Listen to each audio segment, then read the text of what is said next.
கேஸுக்கு அப்ளை பண்ணனா அப்ளை ஆக மாட்டேங்குது.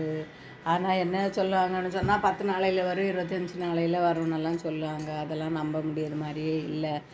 கவர்மெண்ட் என்ன சொல்லுதுன்னா, கேஸுக்கு வந்து கலங்காதீங்க, தட்டுப்பாடு வராது, எல்லாம் ஸ்டாக் இருக்குது அப்படின்னு சொல்லிட்டு இருக்காங்க. நம்மளும் விறகு ஸ்டாக் பண்ணி வைப்போமே அப்படின்னு சொல்லிக்கிட்டு கீழே என் வீட்டுக்கு பின்னாடி என் தங்கச்சியோட தோட்டம் இருக்குது, அவங்க அண்ணனோட தோட்டம். அங்கே போய் என்ன பண்ணுவேன்னா, விறகு இருந்துச்சு, இது பிளாங்கொம்பு சொல்லி, அப்புறம் வந்து சப்போட்டா மரத்தில் உள்ள சுள்ளி எல்லாம் இருந்தது. அதை அவ்வளோத்தையும் நான் உடச்சி பறக்கி நான் எடுத்து வச்சாச்சு.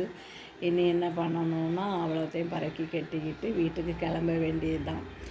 எரிக்கிறதுக்கு வேணுமே, கேஸ் இல்லாமல் என்ன பண்ண முடியும்? விறகடுப்பில் வச்சு சமைச்சு தான் ஆகணும். ஆனால் வீட்டுக்குள்ளே விறகடுப்பு இருக்குது, ஆனால் வந்து நிறைய சமைக்கிறதா இருந்தால் அதுக்கு பெரிய அடுப்பாக இருக்குது சமைக்கிறதுக்கு. சின்ன அடுப்பு தான் நமக்கு தேவை. அப்போ தான் அந்த விறகு கொஞ்சம் நாளைக்கு போகும்.